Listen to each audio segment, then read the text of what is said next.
is Miss Biedenbow, and we are going to help you better understand the geometric transformations of reflections, which is where we are flipping our object. There's many different ways to transform an object, which means we are changing it in some way. Our pre-image is what we start with, our original figure, and the image is the transform figure, the new location. And we denote what the image is, the new location, by using these little apostrophes, which represent the primes. So that would be A prime, which is the new location for vertex A on that figure.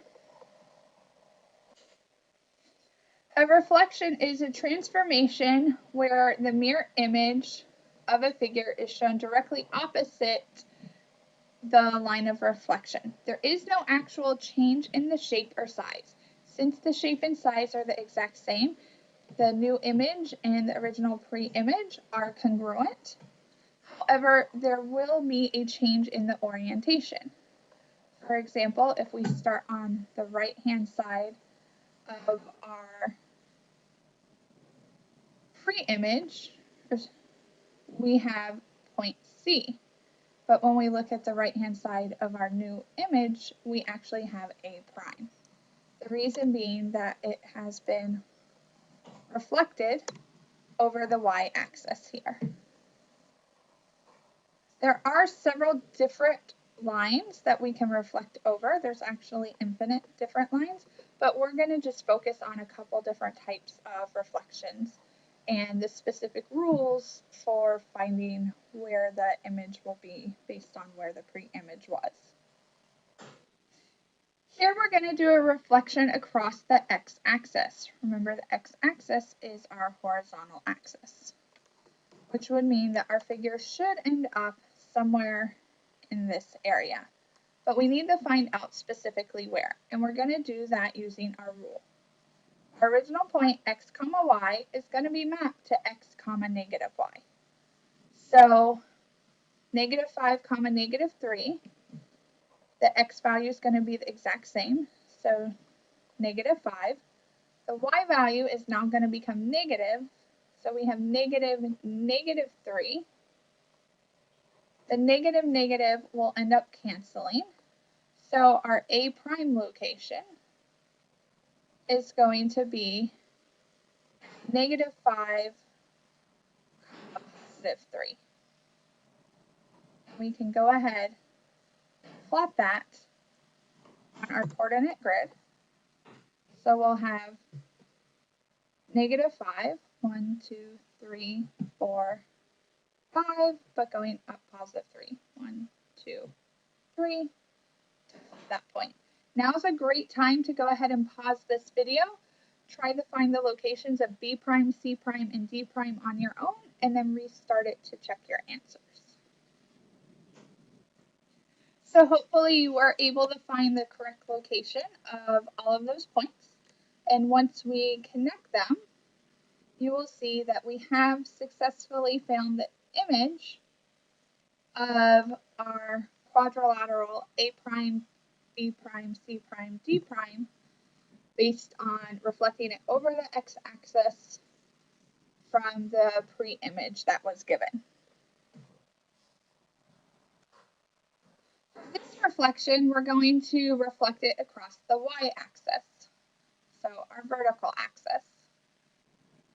Here we are given the rule that our point x comma y is going to go to negative x comma y. So our x value of what it was will be negative, the opposite sign. It was negative 5, which is going to make that a negative 5, becoming a positive 5. And our y value is just going to stay the same. So in this case, our A prime is going to be located at 5 comma negative 3. So as I plot this again would be a great time for you to go ahead and pause the video, work out B prime, C prime, and D prime on your own, and then restart it to check your answers. So hopefully you were successfully able to find the locations of B prime, C prime, and D prime on your own. And again, as we connect the vertexes of that, we see that we have successfully found the image across the y-axis of A prime, D prime, A prime, B prime, C prime, and D prime. Next, we're going to reflect across a different type of line. In this case, we are actually going to be reflecting across the y equals x line. And that is drawn here slightly, but let's go ahead and make it a little bit more clear for us. So we are going to be reflecting over this diagonal line. In this case, you'll notice that the rule tells us we're just going to switch the position of our coordinates. So x comma y is going to go to y comma x. So what was our y value, -3, is going to be in the place of our x value, and what was our x value, -5, will be in the place of our y value.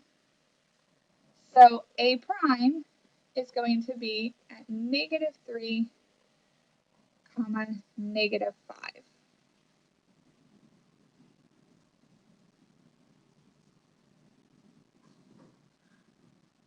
Now, again, is a great time to pause this video and try to find B prime, C prime, and D prime on your own, and then restart it to check your answers.